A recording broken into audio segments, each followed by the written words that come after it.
Hello guys, welcome to Hardeep classes. चलिए जल्दी से आज फटाफट शुरू करते हैं। एक्सरसाइज 1.2 को हम कंप्लीट करेंगे। आप ये चैप्टर हमारा बहुत इजी सा चैप्टर है, तो हम ये मैंने एक क्वेश्चन आपको दिख रहा है, ये डायग्राम अगेन उसी रूम का बना हुआ है।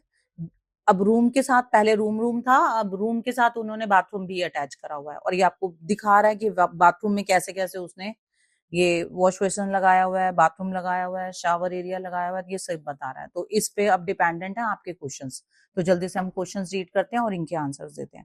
चलिए पहला क्वेश्चन।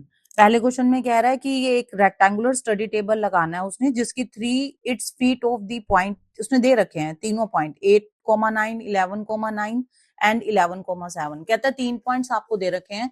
तो ये जो रेक्टेंगुलर टेबल था, इसका 4th पॉइंट आपने निकालना है। तो मैंने आपके लिए थोड़ा सा ये यहीं पे ही काम करते हैं। तो ये जहां जहां इसने कहा हम पॉइंट्स को प्लॉट करते हैं। देखो पहला पॉइंट कौन सा था, 8,9। तो हम 8 की सीध में सीधा बिल्कुल एक्स एक्सिस पहले, पहला कोऑर्डिनेट एक्स एक्सिस पे देखेंगे, दूसरा कोऑर्डिनेट वाई एक्सिस पे देखेंगे। तो ये देखो ये हमारा 8,9। तो हम 8,9 यहाँ हम सीध में इसकी सीध में चलते चले जाएं, तो ये देखो ये पॉइंट आ गया 8,9। ठीक है जी। तो ये मेरा पॉइंट हो गया 8,9। अब नाम उसने हमें कोई बताया नहीं है, हम अपनी मर्जी से लिख सकते हैं। तो मैं इसको एक नाम देती हूँ और नाम लिख देती हूँ 8,9। अब दूसरे कोऑर्डिनेट कह रहा है 11,9। अब 11 की सीध में आप चलते चले जाओ, चलते चले जाओ। 9 की सीध में आप थे ही, तो यहाँ पे आ गया आपका बी पॉइंट। तो मैंने इसको मेंशन करा 11,9। क्लियर। अब ये थर्ड पॉइंट एक और हमें दे रहा है 11,7। दोबारा 11 की सीध में आते जाओ, इसकी सीध में देखो ये 7 इधर वाई एक्सिस पे देखो 7 कहाँ है, तो यहाँ आपने रोका तो ये आ गया 11,7। तो ये आपने पॉइंट दिया सी 11,7।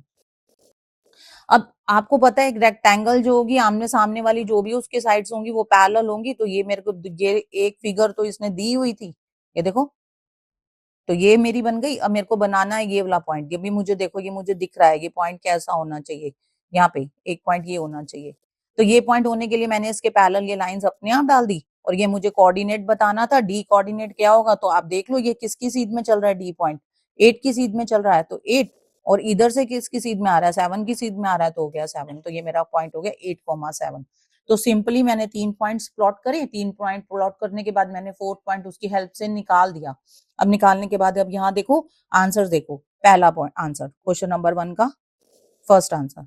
पहले क्वेश्चन में कह रहा है where will the 4th foot of the table be, कहाँ होगा। तो आपने फाइंड आउट कर दिया, ये 4th पॉइंट डी मेंशन किया था, 8,7 पॉइंट पे होगा। क्लियर है आप सबको। चलिए जी क्वेश्चन नंबर 2 पे आए। Is this a good sport for the table. अब ये आप पे डिपेंडेंट है, आप क्या कहना चाहते हैं कि ये गुड है या नहीं है। अब बच्चों पे डिपेंडेंट है, कोई फोर्स नहीं है। जो कोई जवाब देना चाहे अपनी मर्जी से दे सकते हो आप। कुछ आंसर मैं बता देती हूँ, अगर आपको कुछ इसके अलावा आता हो तो जरूर कमेंट करिएगा। तो पहला आंसर है क्या ये गुड है। तो मैंने कह दिया हाँ ये गुड है। क्यों गुड है, क्योंकि ये किसी भी चीज को टच नहीं कर रहा है, अपना सेपरेट पड़ा हुआ है। अब उसको लिख सकते हो यस दिस इज गुड। क्यों, क्योंकि ये बेड को टच नहीं कर रहा है, बेड से साइड पे पड़ा हुआ है ना, हर चीज से साइड पे पड़ा हुआ है। तो आपने एक रीजन देना है। आप बेड से साइड पे आप लिख सकते हो कि बेड से साइड पे पड़ा हुआ है, या ऐसा भी लिख सकते हो। आप ऐसा लिख दो this is inside the room, ऐसे लिख दो inside the room, this is inside the room. Question का आंसर आप लोगों पे डिपेंडेंट है। अब आप कह देते, ये भी कह सकते हो no this is not good, ऐसा भी कह सकते हो गुड नहीं है क्योंकि it should be at one corner, किसी कॉर्नर पे पड़ा होता तो ज्यादा अच्छा होता। तो ये कुछ क्रैम नहीं करना है, आपका अपना जो इच्छा हो वैसा आंसर दे सकते हो। चलिए जी आ जाओ क्वेश्चन नंबर 3 पे। क्वेश्चन नंबर 3 में कह रहा है what is the width of the table. अब टेबल की विड्थ फाइंड आउट करने को कह रहा है। इसके लिए भी आपको कुछ क्रैम नहीं करना है। आपको टेबल बनी हुई है, यहां से सिर्फ आपको बॉक्सेस काउंट करने हैं, कितना दिस इज 1 यूनिट। अगर आपने इसको मेंशन किया, देखो ये 1 यूनिट है, ये दूसरा यूनिट है, ये तीसरा यूनिट है। तो बट नेचुरल 3 यूनिट्स, तो हमने कह दिया length is equal to 3 units. अगर आपको फिर भी फाइंड आउट करना है कि ये कौन से, इसका डिस्टेंस कैसा होगा, तो आप इसके एक्स कोऑर्डिनेट ले लो। एक कोऑर्डिनेट एक्स 11 दे रखा है, दूसरा 8 दे रखा है, दोनों को माइनस कर लो तो भी आपका आंसर 3 यूनिट ही आएगा। अगर आपने कैलकुलेशन करके देखना हो तो कैलकुलेशन करके देख लो, और अगर आपको डायग्राम से फाइंड आउट करना हो तो सिंपली बॉक्सेस को काउंट कर लो। 3 बॉक्सेस थे तो 3 यूनिट लेंथ हो जाएगी। अब उसके बाद नेक्स्ट कहता है, इसके बाद कहता है आपने विड्थ फाइंड आउट कर दी, कहता है क्या लेंथ फाइंड आउट कर लोगे। कर देते हैं अभी लेंथ क्या फाइंड आउट करेंगे हम उसकी। तो हमने इसको बीसी की लेंथ फाइंड आउट कर दी, बीसी अब बीसी को काउंट करा, यहाँ पे कितने बॉक्सेस हैं आप देखो, 2 बॉक्सेस दे रखे हैं, 1 2, तो हमने कह दिया बीसी में 2, तो हमने इसलिए कह दिया इसकी लेंथ विड्थ क्या हो जाएगी 2 units, length 3 unit, bread 2 units. अब 2 यूनिट्स भी आप मेंशन कर सकते हो, कैसे? अगर आप कैलकुलेशन करना चाहो, वाई कोऑर्डिनेट लो, एक 9 है एक 7 है, दोनों को माइनस किया, आंसर आ गया 2। अब जैसे भी आंसर देना चाहो वैसे दे दो, बिना कैलकुलेशन के भी दे सकते हो, डायग्राम के अकॉर्डिंग, और कैलकुलेशन के साथ भी दे सकते हो। चलिए जी, नेक्स्ट इसने एक और पार्ट साथ में ही अटैच कर दिया, वो कह रहा है can you make out the height of the table, कहता है क्या टेबल की हाइट बता सकते हो? तो कैसे बता सकते हैं? एक 2D फिगर है, 2D फिगर में लेंथ और ब्रेड्थ मेंशन कर रहा है, तो हाइट हम बता नहीं सकते, तो हमने सिंपली मेंशन कर दिया no, as it is 2D figure. 2 dimensional figures में हम सिर्फ लेंथ और ब्रेड्थ को ही बता सकते हैं, हम हाइट को नहीं बता सकते, तो हमने कह दिया नहीं ये 2D फिगर है, हम इसमें आंसर नहीं दे सकते हैं। तो सिंपल सा क्वेश्चन था आपका फर्स्ट, ये आपका फर्स्ट क्वेश्चन यही कंप्लीट हो जाता है। आ जाइए क्वेश्चन नंबर 2 पे। अब क्वेश्चन नंबर 2 में ये क्या कह रहा है? कह रहा है if the bathroom door has a hinge at B1। अब हिंज क्या होती है? हिंज होती है काज, कहते हैं जिसको। काज का मतलब क्या होता है? जो दरवाजा जहां अटैच होता है, जहां से वो ओपन और क्लोज करने के लिए हमें जहां अटैच कर देते हैं, दैट इज कॉल्ड हिंज। कहता है जो हिंज है वो B1 पे है। अब पहले हम डायग्राम में देखें कि B1 है कहां। देखो ये B1 पॉइंट दे रखा है, ये B1, ठीक है जी। अब ये B1 पॉइंट दे रखा था, कहता है यहाँ उस दरवाजे से को अटैच कर रखा है, यहां से ओपन होगा और यहीं से क्लोज हो जाएगा। चलिए, अब उसके बाद ये आंसर देख, क्वेश्चन कह रहा है कि and open into the bedroom, कहता है और ये बेडरूम की तरफ खुलता है, यहां से अगर खुलता है तो बेडरूम की तरफ खुल रहा है ये। नेक्स्ट क्वेश्चन ये उसके बाद बोल रहा है will it hit the wardrobe, क्या लगता है क्या ये वार्डरोब को हिट करेगा? अब वार्डरोब की तरफ अगर हम आए तो वार्डरोब में ये देखो ये डिस्टेंस कितना दे रखा है आपको, 3 यूनिट दे रखा है। और ये जो हमारा दरवाजा है, अब इसकी अगर हम विड्थ को देख लें, अगर ये विड्थ हमारी 3 से ज्यादा होती है तो ये वार्डरोब को टच करेगा, और अगर उससे कम है तो ये वार्डरोब को टच नहीं करेगा। अगर मैं B1 के कोऑर्डिनेट्स देखूं तो मेरे B1 के कोऑर्डिनेट्स क्या आ रहे हैं, ये देखो 1 से थोड़ा सा ऊपर, तो मैंने अंदाजे से इसको कह दिया 0,1.5। अब मैं इसकी तरह B2 के कोऑर्डिनेट्स देखूं, तो अगर मुझे B2 के कोऑर्डिनेट्स अगर मुझे कहे जाएं तो B2 के कोऑर्डिनेट्स क्या हो जाएंगे? देखो यहाँ B2 के कोऑर्डिनेट्स क्या है, 4 पे कर रहा है, तो दिस इज 0,4। अब मैंने यहाँ इसकी विड्थ निकाली, विड्थ क्या होगी? Width is 4 minus 1.5, this is 2.5। तो ये जो मेरी विड्थ आ गई ये 2.5 आ गई। और वार्डरोब की साइड में आपको देखो कितने का गैप दे रखा है, ये गैप दे रखा है 3 का। तो 3 का जो आपका गैप दे रखा था, आपका जो दरवाजा है वो 2.5 विड्थ रखता है, तो 3 जो है उससे ज्यादा है, इसका मतलब कि वो आराम से खुल जाएगा। जब हम इसको यहाँ से खोलना चाहेंगे तो ये आराम से खुल जाएगा ये दरवाजा। अगर हमारा ये दरवाजा यहाँ से है तो यहाँ अटैच है, तो हम इसको यहाँ से अगर खोलेंगे तो ये आराम से यहाँ खुल के, तो ये एक सेमी सर्कल की शेप देता चला जाएगा, तो ये आपका इसको टच नहीं करेगा। देखो ये ऐसे, तो ये दरवाजे की विड्थ है, ये थोड़ा सा गैप जो बचा हुआ है, ये 2.5 का गैप बचा हुआ है, तो ये इसको टच नहीं करेगा। तो मेरे को लग रहा है आपको आसानी से बड़ा समझ आ जाएगा कि विड्थ जो थी दरवाजे की 2.5 थी, और जो 3 से कम थी, इसलिए वार्डरोब को टच नहीं करेगा। चलिए जी, नेक्स्ट क्वेश्चन का आंसर इसी के साथ उसने अटैच करा है। Are there any changes you would suggest if the door is made wider, कहता है तो तुम अगर इस डोर को वाइडर कर दें तो क्या सलाह दोगे, कैसा करा जा सकता है? कहता है अगर मैंने इस डोर को वाइडर करना है, दरवाजे को बड़ा करना है, तो मुझे क्या सुजेशन है जो मुझे देने पड़ेंगे? अब मैं सुजेशन, वो भी आप पे अपने पे ही डिपेंडेंट है, सुजेशन ये दे सकती हूँ कि बाहर की तरफ खुलने की बजाय अगर मैं इस दरवाजे को अंदर की तरफ खोल दूं तो ये वार्डरोब को बिल्कुल भी टच नहीं करेगा और अंदर भी खुलने में कोई प्रॉब्लम नहीं है। तो आप ये मेंशन कर सकते हो कि इसको अंदर की तरफ खोल दो। आप और कुछ रीजन आपको समझ में आता है तो आप मेंशन कर दो, तो रीजन तो हम कुछ भी दे सकते हैं। तो ऐसा भी कर सकते हैं, इस दरवाजे को B1 की जगह B2 से अटैच कर लो, तो ये बिल्कुल भी वार्डरोब को इसका हिंच जो इधर था वो उस तरफ कर लें। तो जैसा क्वेश्चन आपको समझ में आ जाए आपने आंसर देना है। तो एक आंसर मैं यहाँ दे रही हूँ, एक आंसर ये हो सकता है हमारा कि हम इसमें मेंशन कर दें शिफ्ट द हिंज।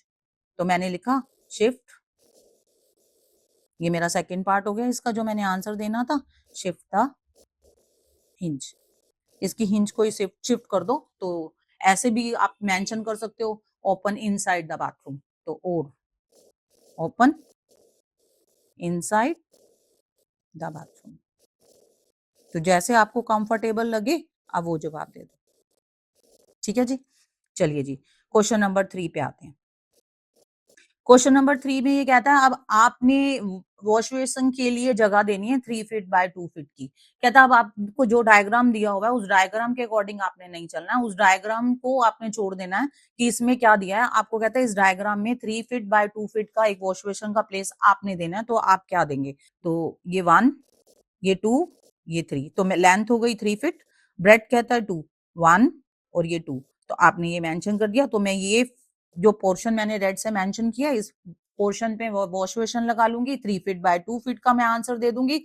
अब 3 फीट बाय 2 फीट का उसने मुझसे आंसर लेने को कहा, तो मैंने ये डायग्राम मेंशन कर दिया। अब उसके बाद कहता है कि ऐसे ही टॉयलेट के लिए भी आपने स्पेस देना है और वो 2 फीट बाय 3 फीट कह रहा है। चलिए जी, 2 फीट बाय 3 फीट, तो यहाँ से मैं काउंट करूं, मैं ही देखो ऊपर से अब चाहे मैं एस से भी शुरू कर लूं 2 फीट करने, तो मैं अपना कंफर्टेबल हूं, मैं यहीं से ही शुरू करती हूँ जहां से मुझे इसने दे रखा है। तो मैंने यहाँ से इसको मेंशन करा, यहीं से करा 1 और ये 2 और इधर से भी 2, 1 और ये 2, तो ये यहाँ से इसको मेंशन कर लो, तो ये 1/2। तो जैसा स्पेस आपको मिल रहा है वैसा स्पेस आप दे सकते हो, ऐसी कोई इसमें प्रॉब्लम है नहीं है। तो ये इसको दोनों का मेंशन करने के बाद वो आपसे नेक्स्ट क्वेश्चन देखो, या आपने उसको अलॉट कर दिया जो प्लेस आपके लिए था, फिर उसने कह दिया right the coordinates of the corner of these spaces. कहता है इन दोनों के कोऑर्डिनेट जो भी आपने मेंशन करे हैं, तो ये मेंशन मैं यहीं कर देती हूँ। ये -6 पे था तो -6, 0 हो गया। ये -3 पे है तो ये हो गया -3, 0।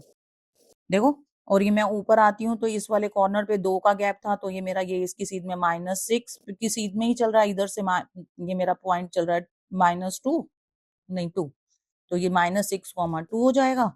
और ऐसे ही -3 की सीध में इधर चलूं तो ये हो जाएगा -3, 2। तो आपने इनकी लेबलिंग अपने हिसाब से करनी है, कोई भी नाम दे सकते हो। ऊपर ABCD मैंने लिए हैं, अब मैंने कैपिटल लिए थे, आप स्मॉल ले लो, ABC और D। चलिए जी, अब ऐसे ही टॉयलेट का जो कॉर्नर पॉइंट्स हैं ये आपने ये मेंशन कर देने हैं। मैंने यहीं से स्टार्ट कर था, डी पॉइंट सेम हो जाएगा, DEFG।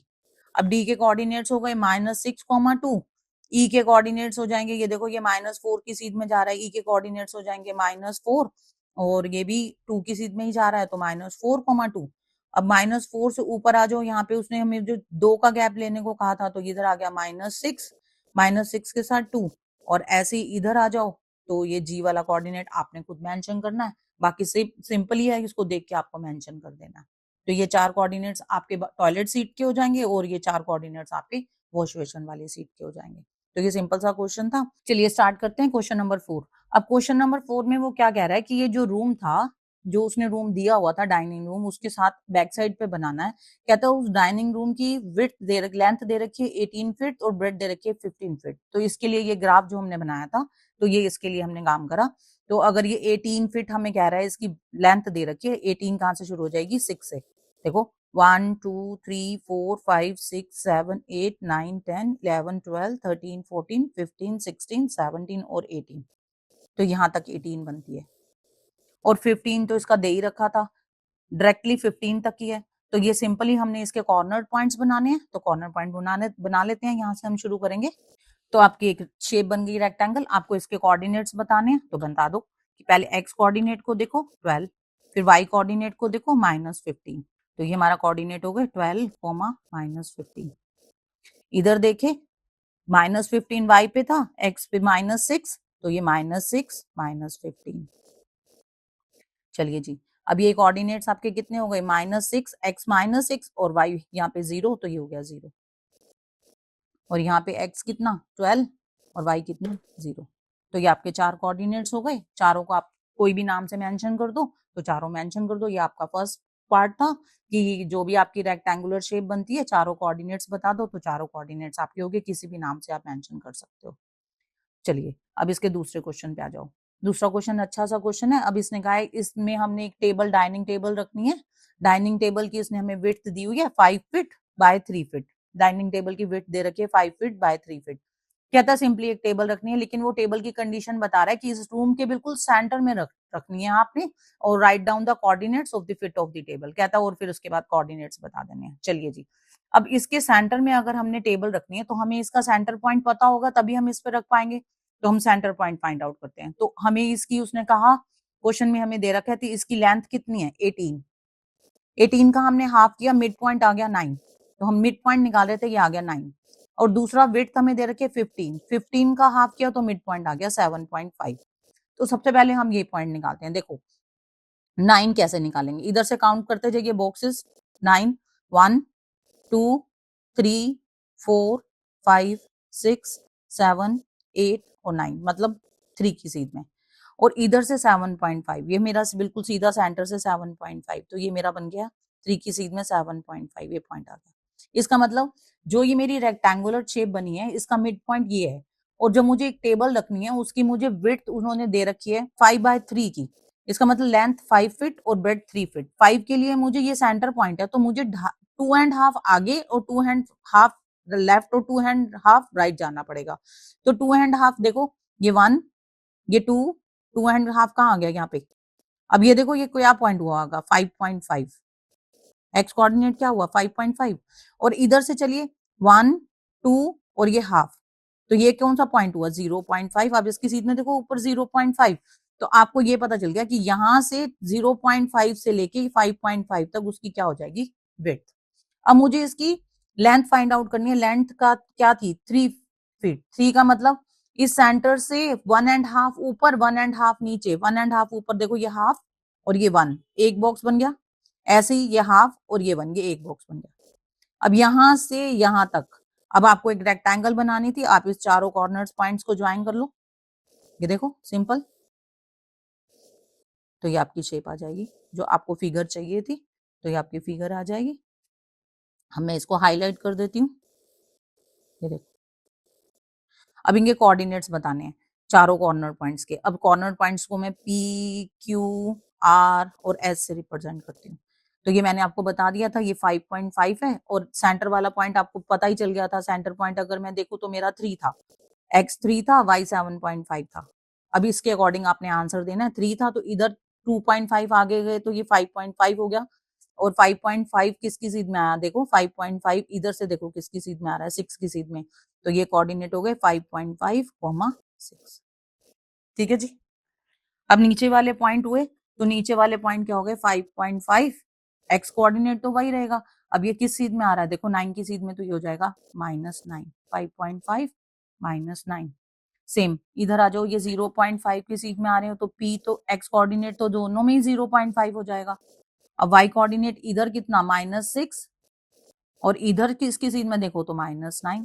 तो इस तरह से हम इसके चारों कोऑर्डिनेट टेबल के फाइंड आउट कर सकते हैं। तो ये सबसे आसान तरीका था, आपको कोई कैलकुलेशन नहीं करनी है, सिर्फ डायग्राम देखना है। मिड पॉइंट फाइंड आउट करा, तो इसको दोबारा एक बार दोबारा देखो कि सबसे पहले आपने मिड पॉइंट फाइंड आउट करा। मिड पॉइंट पे आपकी विड्थ 18 थी, 18 का हाफ किया आपने देखा 9, 9 बॉक्सेस काउंट करे मिड पॉइंट यहाँ से, और 15/2 7.5, 7.5 आप वाई एक्सिस पे गए, तो ये आपका मिड पॉइंट आ गया। अब आपको दे रखा था कि जो टेबल थी 5 फीट बाय 3 फीट की थी, 5/3, तो इस पॉइंट से 2.5 इधर 2.5 इधर, इस पॉइंट से 1.5 ऊपर 1.5 नीचे, तो आपने एक बॉक्स बना लिया, और बॉक्स बनाने के बाद चारों कोऑर्डिनेट्स एक्स और वाई ग्रिड को देखते हुए चारों कोऑर्डिनेट्स लिख दिए, तो ये आपका क्वेश्चन कंप्लीट हो जाता है। आपकी एक्सरसाइज 1.2 यहीं कंप्लीट हो जाती है।